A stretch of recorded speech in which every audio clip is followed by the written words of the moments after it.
नमस्कार। वर्णिका हिंदी के खास कार्यक्रम बिंदास बोल में आप सभी का स्वागत है। आपके साथ मैं हूं संतोष आनंद।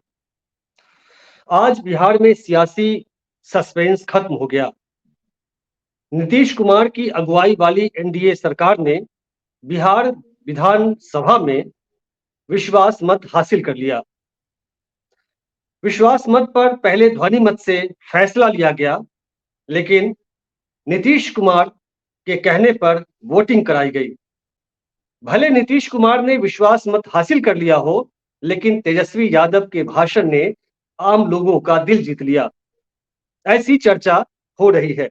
आज इन्हीं सब मुद्दों पर बात करेंगे। हमारे साथ हैं डॉक्टर निशिंद्र किंजल साहब। हम बातचीत की शुरुआत करेंगे, उसके पहले एक क्लिप हम यहाँ जो भाषण का एक छोटा सा हिस्सा है उसे हम सुनाना चाहते हैं।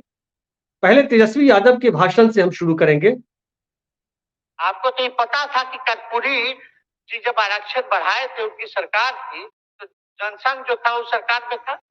जब कर्पूरी जी जब आरक्षण बढ़ा दिए तो यही जनसंघ वाला ही ना कर्पूरी जी को मुख्यमंत्री पद से हटाया। कौन हटाया? और आप कहाँ बैठ गए? आप कर्पूरी जी का नाम लेते हो और आप कहाँ बैठ गए मुख्यमंत्री जी?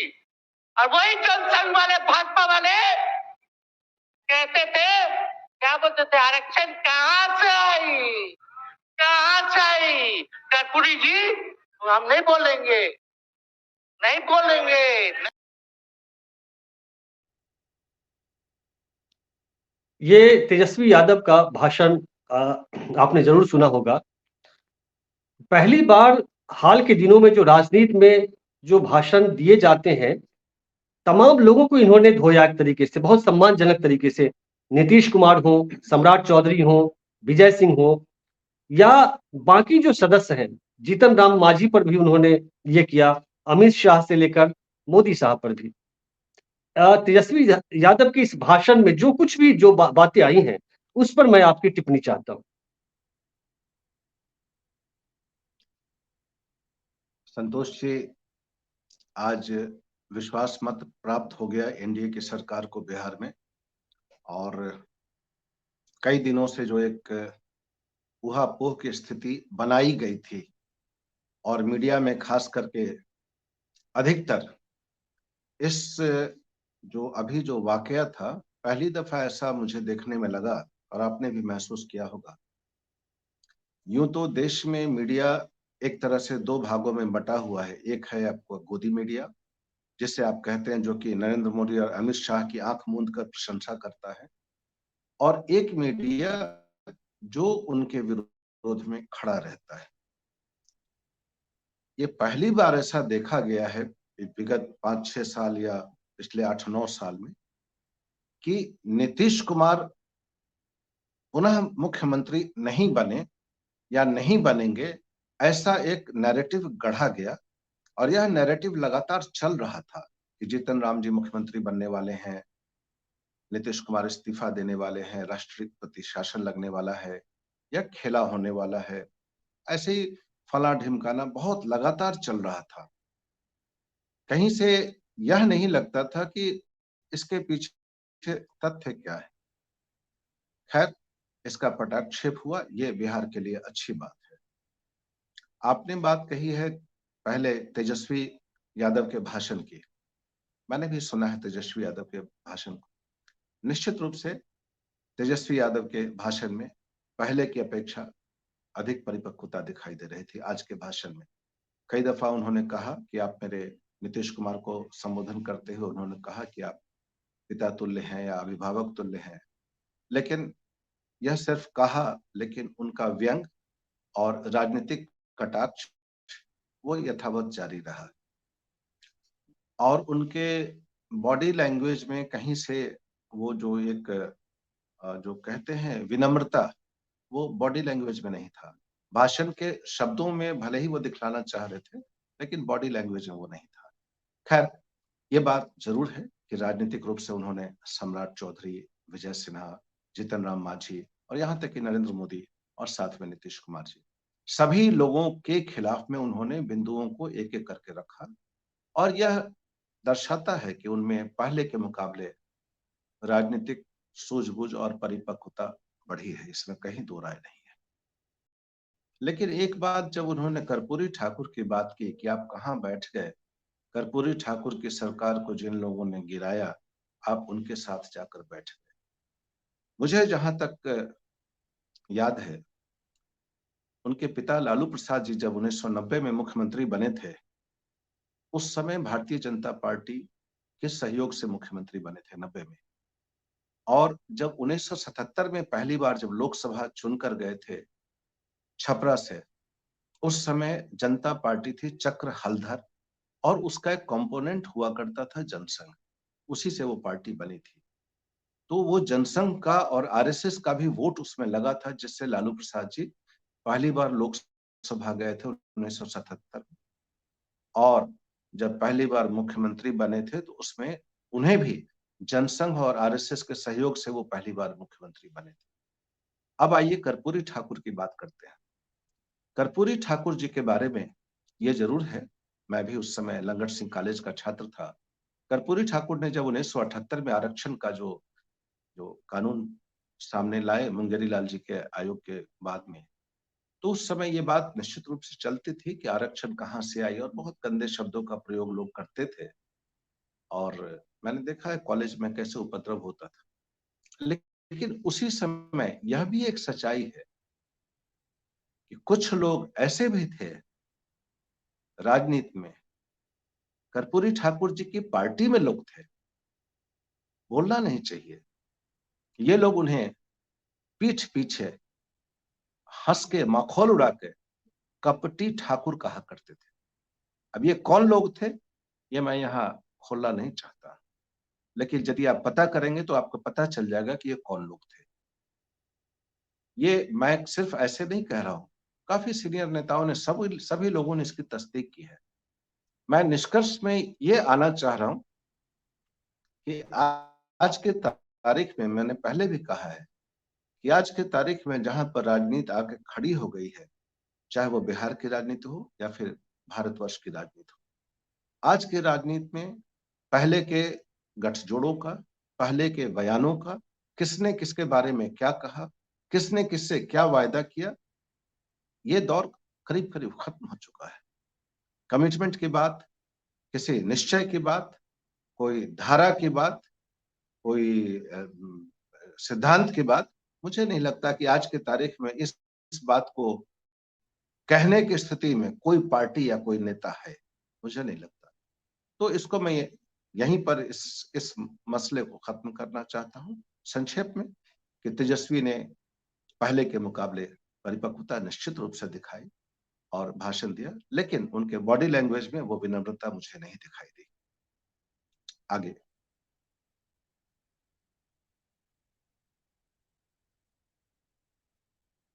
आपकी आवाज संतोष जी नहीं आ रही। तेजस्वी यादव ने जो कहा अपने भाषणों के दौरान कि नीतीश कुमार ने अब तक 9 बार सीएम पद की शपथ ली है और एक टर्म में 3 बार सीएम पद की शपथ ली। फिर उन्होंने कर्पूरी ठाकुर के बहाने कहा कि आप कहां जाकर बैठ गए। क्या आप नहीं मानते हैं कि नीतीश कुमार की जरूरत आज इंडिया गठबंधन के साथ रहना चाहिए था उन्हें? चूंकि देश में जिस तरह की राजनीति हो रही है, फांसीवादी राजनीति, डिक्टेटरशिप चल रहा है, उस समय नीतीश कुमार को इधर नहीं रहना चाहिए। ये इनका फैसला, राजनीतिक फैसला एक बड़ी आबादी के लिए बहुत आने वाले समय में बहुत खतरनाक, मतलब बुरा होने वाला है। देखिए, नीतीश कुमार जी, पहली बात आपने कहा 9वीं बार मुख्यमंत्री बने हैं, तो इस पर मैंने पहले भी आपको कहा कि मुख्यमंत्री का पद न तो कोई दान में देता है, न भीख में देता है, और न कोई दया करके देता है।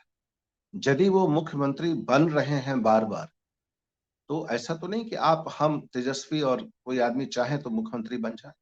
मुख्यमंत्री बन रहे हैं, कहीं ना कहीं उनके अंदर में वो कूटनीतिक कौशल है, जिसकी वजह से कभी तेजस्वी जी के पिता लालू प्रसाद जी उनको समर्थन देने पहुंच जाते हैं, या फिर कभी नरेंद्र मोदी और अमित शाह समर्थन देने पहुंच जाते हैं। नीतीश कुमार जी में कहीं ना कहीं एक पॉलिटिकल कौशल तो है। यह भी हो सकता है कि लोगों को ईर्ष्या होती है यार ये आदमी इतने दिनों से मुख्यमंत्री बना हुआ है, ये हिलने का नाम ही नहीं लेता। ईर्ष्या भी होती है, लेकिन ये बात आपका कहना सही है कि आज के तारीख में किसी भी लोकतंत्र के लिए मजबूत विपक्ष अनिवार्यता है। दुर्भाग्य है इस देश का, भारत का, कि हर बीतते दिन के साथ विपक्ष कमजोर होता जा रहा है, हर बीतते दिन के साथ। अब तो ये भी चर्चा चलने लगी है, अब तो भारतीय जनता पार्टी के भी बड़े बड़े नेता सभी कहते हैं, नरेंद्र मोदी जी ने संसद में उस दिन कहा कि विपक्ष मान चुका है कि हम तीसरी बार सत्ता में आ रहे हैं और 400 से अधिक सीटें हम लाएंगे। तो ये आत्मविश्वास उन्हें कहां से आता है? इसलिए आ रहा है कि विपक्ष कमजोर हुआ है और होता जा रहा है। यदि नीतीश कुमार जी, जहां तक मैंने देखा है और जो मैंने उनको थोड़ा बहुत जाना है, 2013 में जब वो भारतीय जनता पार्टी से अलग हुए थे, उस समय नरेंद्र मोदी जी गुजरात के मुख्यमंत्री थे और बिहार के मुख्यमंत्री नीतीश कुमार थे। गोवा के अधिवेशन में तय हुआ कि नरेंद्र मोदी ही उनके प्रधानमंत्री का चेहरा बनेंगे। उसके बाद से नीतीश कुमार ने कहा कि नहीं, हमारे रास्ते अलग होंगे, हम नरेंद्र मोदी जी को प्रधानमंत्री के रूप में स्वीकार करने को तैयार नहीं, अलग हुए। लेकिन तब से लेकर आज तक काफी कुछ राजनीतिक घटनाक्रम बदल चुके हैं। नरेंद्र मोदी भी बहुत तल्ख थे नीतीश कुमार के प्रति और नीतीश कुमार भी बहुत तल्ख थे नरेंद्र मोदी के प्रति। मुझे लगता है विगत 10-11 वर्षों में दोनों ने महसूस किया होगा कि इन्हें एक दूसरे की जरूरत है और राजनीतिक जरूरत निश्चित रूप से नफा नुकसान से बाहर नहीं होता। शायद राहुल गांधी जी या लालू प्रसाद जी, इन लोगों को नीतीश कुमार की उतनी जरूरत नहीं महसूस हुई होगी, क्योंकि यदि आप देखें पिछले साल जून में पटना में बहुत बड़ा एक विपक्ष का जमावड़ा हुआ और उसके बाद फिर ये लोग बंबई में इकट्ठे हुए, बेंगलोर में इकट्ठे हुए और बार बार चर्चा हो रही थी कि इसका कोई संयोजक बने, कोई एक योजना, कार्य योजना सामने आए, कुछ इसका संकल्प पत्र सामने आए, लेकिन ऐसा कुछ भी सामने नहीं आया। हम लोग भी सोच रहे थे कि कोई मजबूत विपक्ष खड़ा होगा तो कम से कम एनडीए वर्सेस इंडिया का एक जबरदस्त राजनीतिक एक दोनों में प्रतिद्वंदिता दिखेगी और शायद देश में या तो परिवर्तन हो या नहीं तो मजबूत विपक्ष दिखेगा। नहीं, ऐसा हुआ नहीं। नीतीश जी। कुमार, बोलिए जी। नहीं, मैं ये कहना चाह रहा हूं कि जैसे बीजेपी के अगर नेताओं को देखें तो भले बीजेपी उसे निकाल बाहर करती है, चाहे उसे मार्गदर्शक मंडल में डाल देती है, लेकिन विचारधारा छोड़ करके, पार्टी छोड़ के वो नेता जाते नहीं है। क्या नीतीश कुमार वैचारिक आदमी नहीं है? लोहिया कर्पूरी ठाकुर की विरासत ये मानते हैं उन लोगों को, और उनकी विचारधारा से निकले हुए लोग कहते हैं कि समाजवादी लोग हैं। क्या समाजवादियों की का चाल चरित्र चेहरा यही होता है कि कभी एक टांग इधर समाजवादियों के साथ और सामाजिक न्याय के साथ, और दूसरा दूसरा टांग जो है सो उस फांसीवादी ताकत के साथ जो मनवादी और ब्राह्मणवादी व्यवस्था के पोषक हैं? तो इनको क्या माना जाए? इसके लिए समाज क्या माफ करेगा नीतीश कुमार को? देखिए, जहां तक समाजवाद, जहां जिस समाजवाद को आज हम लोग देख रहे हैं, ये समाजवाद, जैसे भारतीय जनता पार्टी नीत गठबंधन की बात करें तो वहां की विचारधारा आरएसएस की विचारधारा से चलती है। वाजपेयी जी थे, जब एनडीए बनती थी उस समय कॉमन मिनिमम प्रोग्राम बनता था जिसमें वो लोग जो अतिवादी एजेंडे के मुद्दे होते थे उन्हें वो लोग ठंडे बस्ते में डाल देते थे। जैसे वाजपेयी जब आए तो उन्होंने कहा कि भाई ये मुद्दे, मान लो धारा 370 का है या राम जन्मभूमि का मसला है या फिर जो समान आचार संहिता का है, तो उसको उन्होंने ठंडे बस्ते में डाला और तब उनका गठबंधन बना था। वाजपेयी जब प्रधानमंत्री बने, जब मोदी प्रधानमंत्री बने तो उस समय मुझे नहीं लगता कि अभी तक कोई कॉमन मिनिमम प्रोग्राम बना।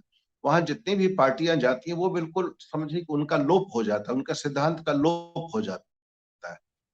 जो भारतीय जनता पार्टी या फिर जो आरएसएस का एजेंडा होता है वही चलता है और उस गठबंधन में जो भी जाते हैं उनको वही, उन्हीं की जो नीति होती है, उन्हीं का जो एजेंडा होता है वही चलाना पड़ता है। ये वाजपेयी के समय के एनडीए और आज के एनडीए में फर्क है। अब आइए समाजवाद पर। समाजवाद, जिस समाजवाद को सही अर्थों में सबसे पहले हिंदुस्तान में जो समाजवाद आया, वो समाजवाद इनफैक्ट शुरू किया हुआ है। ऐसे तो सभी लोग लगे रहे उसमें, लेकिन यदि आप बहुत बहुत थोड़ा पीछे जाएंगे तो वो समाजवाद जो विचारधारा है वो मोहनदास करमचंद गांधी से शुरू होती है, और उस समाजवाद की धारा को लेकर जवाहरलाल नेहरू चले, और वहां से लोहिया जी चले, और लोहिया जी के बाद बरास्ते चौधरी चरण सिंह, आचार्य नरेंद्र देव, जयप्रकाश नारायण, कर्पूरी ठाकुर, वो होते हुए लालू जी और नीतीश जी और रामविलास पासवान तक आए। उस समाजवाद में परिवारवाद का कोई स्थान नहीं था। नीतीश जी जब इस समाजवाद की धारा को छोड़कर उधर जाते हैं, उस समाजवाद के बहुत बड़े नेता थे राजनारायण और जॉर्ज फर्नांडिस साहब। जॉर्ज साहब तो संयोजक ही थे एनडीए के, समाजवाद के सबसे बड़े नेता थे अपने समय के। शरद यादव उस समाजवादी धारा के सबसे बड़े नेता थे, वो भी उसी एनडीए के संयोजक बने, और आज के तारीख में नीतीश जी उधर चले गए। तो मुझे लगता है रामविलास पासवान भी उधर रहे। मुझे लगता है कि आज के तारीख में ये जो हम समाजवाद की बात करते हैं, यह समाजवाद करीब करीब खत्म है। आज समाजवाद से किसी को लेना देना नहीं है। लालू जी का समाजवाद आकर उनके पुत्र पे खत्म हो जाता है, रामविलास जी का समाजवाद उनके पुत्र पे खत्म हो जाता है, जीतन राम मांझी जी का समाजवाद उनके पुत्र पे खत्म होता है, तो मुलायम सिंह यादव का समाजवाद उनके पुत्र अखिलेश यादव पे खत्म होता है। कैसा समाजवाद है? तो मुझे नहीं लगता कि अब समाजवाद पर आज के तारीख में ज्यादा चर्चा करने की जरूरत नहीं है। जब हम तो यदि सीरियसली सीरियसली यदि भाजपा को रोकना था, तो इसमें सबसे बड़ी पहल कांग्रेस पार्टी को करनी चाहिए थी। सोनिया गांधी, राहुल गांधी और उनके अध्यक्ष मल्लिकार्जुन खड़गे हैं, और मुझे लगता है कहीं ना कहीं ये लोग विपक्ष को बांधने में असफल रहे। नहीं, आपने जो कहा कि समाजवाद खत्म हो गया है, कोई जो वाद है, जो विचारधारा है, वो खत्म थोड़े होती है। जो लोग हैं, जो उसको ढोने वाले लोग हैं, वे उसे खत्म करते हैं। आज अगर वो दक्षिणपंथी विचारधारा है, तो उसको मानने वाले लोग या उसके साथ कमिटेड लोग खड़े हैं, भले पद से हटा दिए भी जाते हैं। यहाँ दिक्कत क्या है, जो दक्षिणपंथी विचारधारा के बाद वाले लोग हैं, जो सोशल जस्टिस के साथ हैं, वे विचारधारा छोड़ करके कुर्सी और लोभ लालच में फंसे होते हैं, जिस वजह से ये सारी स्थिति आती है। खैर, मैं ये चाह रहा हूं कि आगे नीतीश कुमार ने जो कुछ बोला है, उसका एक छोटा छोटा सा हिस्सा मैं सुनाना चाहता हूं, फिर आगे बातचीत हम आगे लेकर और जाएंगे। हमारे पहले इनके पिता को और इनकी माता को 15 साल तक काम करने का मौका मिला, तो क्या हुआ था बिहार में जी? क्या होता था? अरे शाम में कोई भी आदमी घर से बाहर निकलता था, आप जरा सोच लीजिए, और कहीं कोई सड़क था, कहीं कोई रास्ता था। नीतीश जी ये बोल रहे हैं कि 2005 में जब आए नीतीश जी, उसके पहले जो 15 साल का लालू और राबड़ी का जो शासन था, उसके बारे में बता रहे हैं कि सड़कें नहीं थी, महिलाएं रात को निकलती नहीं थी। उसमें जंगल राज जैसा शब्द नहीं आया, लेकिन उसके पीछे ये भी छुपा हुआ है। और सही विकास हुआ है 2005 के पहले।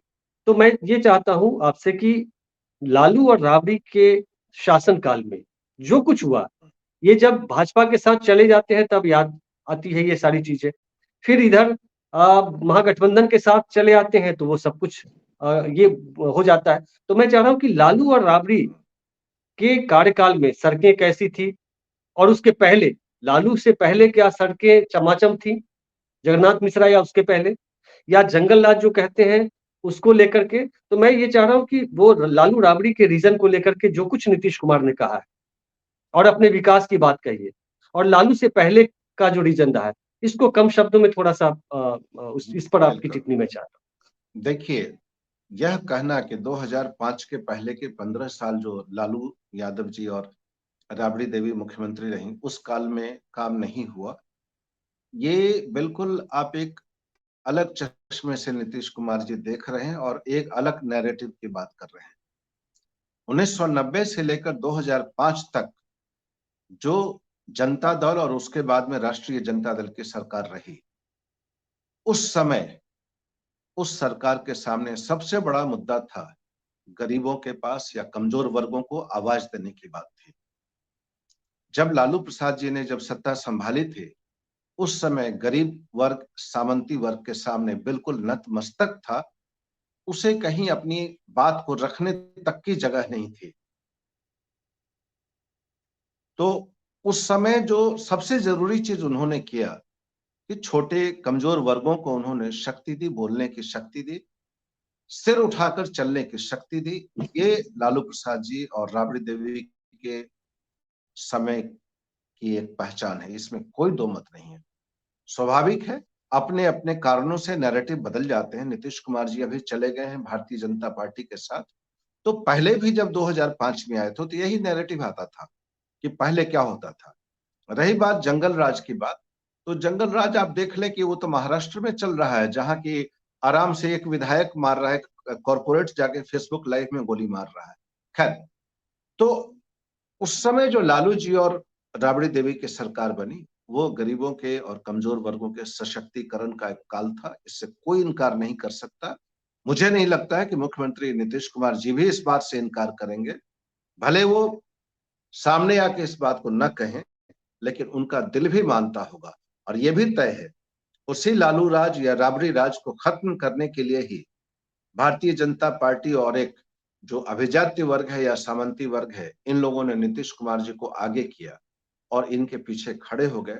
और तभी, और हाँ, मैं इस बात से नहीं इनकार करना चाहता हूं कि उस समय निश्चित रूप से लालू जी से भी कुछ भूल हुई, कुछ चूक हुई, उन्हें भी अपने कुनबे को साथ रखने में कहीं कमी रह गई, जिसके कारण इनकी इतनी मजबूत सरकार 1990 और 95 में बनी थी। 2005 आते आते ये बिल्कुल उनकी पार्टी अल्पमत में चली गई और दोबारा सरकार नहीं बना पाई। तो ये कहना कि 2005 के पहले का 15 साल वो खराब काल था, मैं इस बात को मानने के लिए कतई तैयार नहीं हूं। हाँ, ये बात जरूर है, उस समय सड़कें उतनी अच्छी नहीं थी, लेकिन वो सड़कें पहले से भी चली आ रही थी। आपने ठीक हाँ, कहा। वही मैं समझना हाँ, चाह रहा था कि लालू नहीं के रीजन में जो मैं सड़कें थी, क्या उसके पहले सड़कें खराब थी या चमाचम थी? नहीं नहीं नहीं नहीं उसके पहले भी जो जो जगन्नाथ मिश्र फ्रेम जी या फिर सत्येंद्र आप नारायण फ्रेम सिंह, ठीक करिए। हाँ, ठीक। हाँ, जगन्नाथ मिश्रा जी या फिर सत्येंद्र नारायण सिन्हा जी या उसके पहले भागवत झा आजाद, जो सड़कें उस समय की थी वही लालू जी को मिला। और लालू जी को जो जो सड़कें मिली थी और साथ के साथ उनको एक सिस्टम मिला था, ठेकेदार वही थे, ब्यूरोक्रेट्स वही थे, पत्रकार वही थे, जुडिशियरी वही थी, तो वो राताराती क्या चेंज करते हैं? राताराती ये जरूर चेंज हुआ। उसकी चर्चा नहीं होती है। आज की स्वाभाविक है, पीढ़ी लोग तो ये जानती है कि सड़कें सिर्फ लालू के रीजन की खराब थी, उसके नहीं पहले नहीं सब ठीक नहीं था। नहीं नहीं नहीं। देखिए, उसके कारण है ना कि जो लालू जी जब सत्ता में आए, उस समय जो वर्ग हटा था सत्ता से, उसमें सिर्फ राजनीतिक परिवर्तन हुआ था, बाकी चीज तो परिवर्तित हुआ नहीं। ब्यूरोक्रेट्स का जो सिलसिला था वही था, पत्रकार वही थे, ठेकेदार वही थे, बड़े लोग वही थे, जमींदार वही थे। तो सिर्फ उस पूरा जो बड़ा जो एक बड़ा नक्शा बनता है, उस नक्शे में पॉलिटिकल पावर थोड़ा सा शिफ्ट हुआ था, बाकी तो सारा सिस्टम वही था। तो बाकी जी। सिस्टम में जो सामंजस्य था, वो सामंजस्य थोड़ा सा बाधित हुआ लालू यादव के मुख्यमंत्री बनने के कारण, जिसकी वजह से वो टीम जो जो सामंजस्य टूटा, तो बाकी जितने भी अवयव थे उसके, वो सब एक होते चले गए। और होते होते और फिर लालू जी को भी, मुझे निश्चित रूप से लगता है कि इनसे भी भूल हुई, इन्हें वो उस चीज को नहीं पढ़ पाए। मुझे दिन याद है जो इनके चाणक्य कहे जाते थे, राधानंदन झा जी। 2005 में उनका निधन हुआ जनवरी में। उन्होंने भी, वो भी तकलीफ में रहते थे। लालू जी के मेंटोर थे एक सीताराम केसरी जी, जिन्होंने कांग्रेस और आरजेडी के गठबंधन का जो सिलसिला शुरू किया। ये सब लोग आखिरी वक्त में, सीताराम केसरी जी लालू जी से नाराज थे और दुखी थे, राधानंदन झा जी दुखी थे। तो कहीं ना कहीं लास्ट में लालू जी से भी गलतियां हुई, जिसके कारण वो सत्ता चली गई। नहीं तो गरीबों को और कमजोर वर्गों को एक बहुत बहुत अच्छी सत्ता 1990 में मिली थी और 95 में वो पीक पर आया, लेकिन उसके बाद धीरे धीरे उसका क्षरण होता चला गया और इसके लिए सभी दोषी जी हैं। हाँ, जी उसमें वक्त कम है तो लालू अब जी भी मुक्त नहीं लास्ट हो में सकता है। एक जी छोटे छोटे प्रश्न है। एक तो ये कि जंगल राज का बिहार लालू और राबड़ी के खासकर लालू रीजन को जंगल राज कहते हैं। मुझे एक व्यक्ति ने ध्यान दिलाया कि इसको तो जंगल राज कहते हैं, लेकिन 90 के पहले जो बिहार में सामंती वर्गों का, जो जमींदार वर्गों का, जो अभिजात तथाकथित अभिजात वर्ग कहते हैं, उनका जो तांडव था, जो महाजंगल राज था, जिसमें दलित पिछड़ों को बोलने का, चलने का, पढ़ने का, ये तमाम जो अधिकार नहीं थे, वो तो इससे ज्यादा महाजंगल राज था, लेकिन उसकी चर्चा नहीं होती, नैरेटिव नहीं बनता है। कम शब्दों देखिए, में आपसे हम चाह रहे हैं इसमें हाँ, छोटी सी टिप्पणी। देखिए, जंगल राज शब्द को चस्पा कर दिया गया बिहार के उस काल के साथ में। ये बहुत बड़ी एक साजिश तो मैं नहीं कहूंगा, आदतन होता है कि कहीं से भी आओ। जैसे कभी आप बाहर चले जाएंगे, मैं भी कई बार देखो, मैं महाराष्ट्र गया, जाता रहता हूँ। कभी मैं चेन्नई में हूँ, लोग कहते हैं अरे भाई तुम पटना से आ रहे हो, मुजफ्फरपुर से आ रहे हो, कैसे वहां रात को क्या चलता है, रात को आप लोग सड़क पे कैसे रहते हो? हम कह नॉर्मल, जैसे तुम रहते हो वैसे हम रहते। तो लालू यादव, हम कह लालू यादव क्या, लालू यादव मतलब वहां ऐसा मान के चलते हैं जैसे लालू यादव कोई हुआ है। ये मैं पहले की बात जी कर जी रहा हूँ। आपको याद होगा एक लिच्छवी संगीत समारोह हम लोगों ने किया था 2000 के आसपास। तो पूना से एक पंडित विनायक फाटक है, तबला बजाते हैं, मुजफ्फरपुर आके ठीक है, पटना में, मुजफ्फरपुर में रात को 12 बजे गए, वो स्टेशन पर जाके आइसक्रीम खा रहे हैं। उनका इंटरव्यू छपा था, करीबन 6-7 कॉलम का हिंदुस्तान में न्यूज छपा। उन्होंने कहा उसमें कि मैं पूना जाके लोगों से कहूंगा कि बिहार, बेखौफ होकर बिहार जाओ। ये बात है 2000 की या 1999 की बात है। तो ये बिहार को बदनाम करने की बहुत बड़ी साजिश चली। जी और जी दुर्भाग्य है कि जैसे हम कहते हैं ना कि जब अ, हमारा खुद का ही सिक्का खोटा हो, हम दूसरे को क्या बोले। ये हमारे बिहार के ही बिल्कुल। बच्चे थे जिनको लालू जी से दुश्मनी निकालनी थी, उसके चक्कर में ये बिहार से दुश्मनी निकालने लग गए। जी जी राष्ट्रीय मीडिया में बिहार को गलत, बिहार के बारे में गलत बोलने लगे। इनको एक्चुअली लालू जी से नफरत थी या गुस्सा था, और इस जी चक्कर में इन्होंने अपनी मातृभूमि को बदनाम कर दिया। जी बस अंतिम सवाल ये कि आगे का जो राजनीति है, बहुमत तो सिद्ध कर लिया नीतीश कुमार ने, आगे बिहार की राजनीति में इसका भविष्य क्या है? आगे क्या होने वाला है? क्या हो सकता है 24 से, और उसके बाद 25 आएगा? क्या आपको क्या लगता है आगे क्या होने वाला इसमें दो चीजें हैं। नरेंद्र मोदी और अमित शाह, वो एक बहुत बड़े संकट से वो जूझ रहे हैं, जो आंतरिक संकट है भारतीय जनता पार्टी के अंदर, बहुत बड़ा घड़ा है, जो मोदी जी और अमित शाह से मुक्ति पाने के लिए दिन रात प्रयास कर रहा है, लेकिन सफल नहीं हो पा रहा है, जिसमें नितिन गडकरी और भी कई कई नाम हैं। इस बात को इस दफा मोदी जी समझ पा रहे हैं कि ये कठिनाई है। सो अब वो अफोर्ड नहीं कर सकते कि हर हर के साथ दुश्मनी साधी जाए। तो नीतीश जी के साथ वो विरोध और दुश्मनी अब ज्यादा लंबा नहीं चला सकते। नीतीश जी के साथ भी अब ये संभव नहीं है।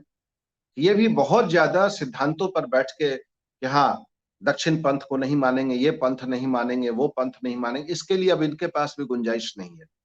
जो इनका जो ओज था, जो इनके जो कार्यशैली थी और इनका जो तेज था परिश्रम करने की शक्ति, 2005 से 2012-13 के बीच में मैंने बहुत नजदीक से देखा। अब उम्र के साथ हर आदमी की सोच बदलती है। अब मुझे नहीं लगता कि इनमें भी टकराने की उतनी शक्ति है। तो ये भी चाहेंगे कुछ सहूलियत का रास्ता मिले। तो मुझे लगता है ये गठबंधन चलेगा। अंतिम टिप्पणी मैं देना जी चाहता हूं तेजस्वी यादव के लिए। तेजस्वी यादव इस बात को, ये उन्होंने कहा है कि अवसर मिला है। अवसर इनको 2020 में भी जनता ने दिया था, जनता के बीच काम करने का। जब ये सत्ता में आए, उप मुख्यमंत्री बने, उसके बीच का जो काल बीता था करीबन 1.5 साल का, उस 1.5 साल में इनके पास समय था। बिहार के जिले जिले में जाकर जनता से सीधा संवाद करते, उनके बीच बैठते, वो इन्होंने नहीं किया। अब ये देखना बड़ा ही रोचक होगा कि 2025 के चुनाव तक क्या ये फिर पटना में जो जो हम कहते हैं कि जो मुख्यमंत्री आवास और उसके आसपास का जो परिसर है, वहां से डाक बंगला चौक और डाक बंगला चौक से अपने आवास तक 5 देश रत्न मार्ग तक, क्या यही उनकी राजनीति रहेगी? या कि निकल के ये बगहा भी जाएंगे, सहरसा भी जाएंगे, पूर्णिया भी जाएंगे, कटिहार भी जाएंगे और जहानाबाद भी जाएंगे, सासाराम भी जाएंगे? यदि ये ऐसा करने में सफल होते हैं और ऐसा करेंगे तो निश्चित रूप से बिहार को एक नया नेता मिलेगा, और नहीं तो ये लालू यादव और राबड़ी देवी की छाया मात्र बन के रह जाएंगे। और बिहार जिस दौर से अभी गुजर रहा है, इसको अब ओछी राजनीति से एक तरह से नफरत से होने लगी। जी, बहुत बहुत धन्यवाद डॉक्टर साहब आपका, आपने वक्त निकाला। तो इस बातचीत को हम यही खत्म करते हैं। तो दीजिए इजाजत, फिर मिलते हैं हम अगले अंक में। तब तक के लिए नमस्कार, शुक्रिया।